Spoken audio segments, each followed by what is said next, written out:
ಮೊದಲನೇದಾಗಿ ಮಾನ್ಯ ಮುಖ್ಯಮಂತ್ರಿಗಳಿಗೆ ಅಭಿನಂದನೆಯನ್ನು ಸಲ್ಲಿಸ್ತೇನೆ.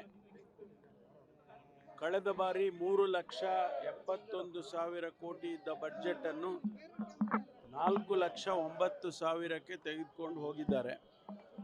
ಅದು ಸಾಮಾನ್ಯ ಅಂತ ಹೇಳಿ ನಾನು ಅಂದ್ಕೊಳ್ಳೋದಿಲ್ಲ.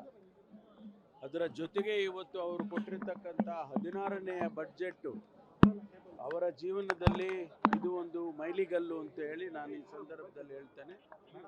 ಹಾಗೆ ಒಂದು ಸಮತೋಲನವಾದ ಬಜೆಟನ್ನು ಕೊಟ್ಟಿದ್ದಾರೆ.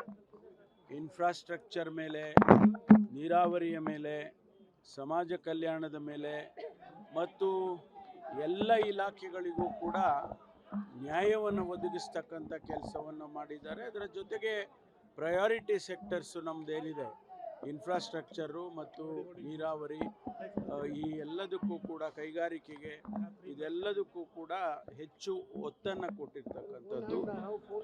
ನೀರಾವರಿ ಕೃಷಿಗೆ ಸಂಬಂಧಪಟ್ಟ ಹಾಗೆ ರೈತರಿಗೂ ಕೂಡ ಅದರಿಂದ ಅನುಕೂಲ ಆಗ್ತಕ್ಕಂಥದ್ದು.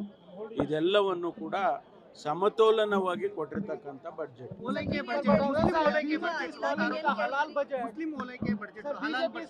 ಎಲ್ಲರಿಗೂ ನೋಡಿ, ಮುಸಲ್ಮಾನರು ಸಮಾಜದಲ್ಲಿ ಸುಮಾರು 18% ಜನಸಂಖ್ಯೆ ಇದೆ.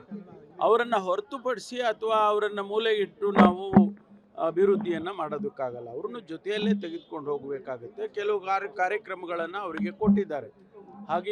ಹಾಗಂತ ಹೇಳಿ ಅವರಿಗೆ ಓಲೈಕೆ ಮಾಡಿದ್ದಾರೆ ಅನ್ನುವಂಥದ್ದು ತಪ್ಪು.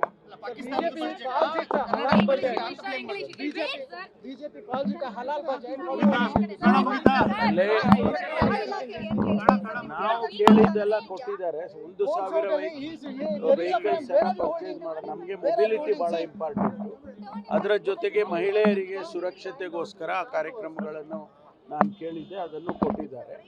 ಇನ್ನು ಈ ಅಗ್ನಿಶಾಮಕಕ್ಕೆ ಈಗೇನು 15 ವರ್ಷ ಆದ ನಂತರ ವೆಹಿಕಲ್ಸನ್ನೆಲ್ಲ ಡಿಸ್ಕಾರ್ಡ್ ಮಾಡಬೇಕು ಅಂತ ಹೇಳಿದರು ಕೇಂದ್ರ ಸರ್ಕಾರ. ಅದಕ್ಕಾಗಿ ನಾವು ಕೇಳಿದ್ದೆ, ಅದಕ್ಕೂ ಕೂಡ 330 ಕೋಟಿ ರೂಪಾಯಿ ಕೊಟ್ಟಿದ್ದಾರೆ. ಇನ್ನೂ ನನಗೆ ಎಷ್ಟು ಕೊಟ್ಟರು ಸಾಲೋದಿಲ್ಲಲ್ಲ ನಮಗೆ, ಆದರೆ ಖಂಡಿತವಾಗಿ ನಾವು ಕೇಳಿದ್ದನ್ನೆಲ್ಲ ಕೊಟ್ಟಿದ್ದಾರೆ.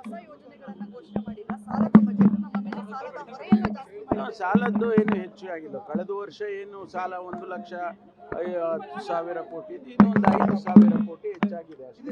ಹೆಚ್ಚು ಸಾಲವನ್ನು ಮಾಡೋದಕ್ಕೆ ಹೋಗಿಲ್ಲ.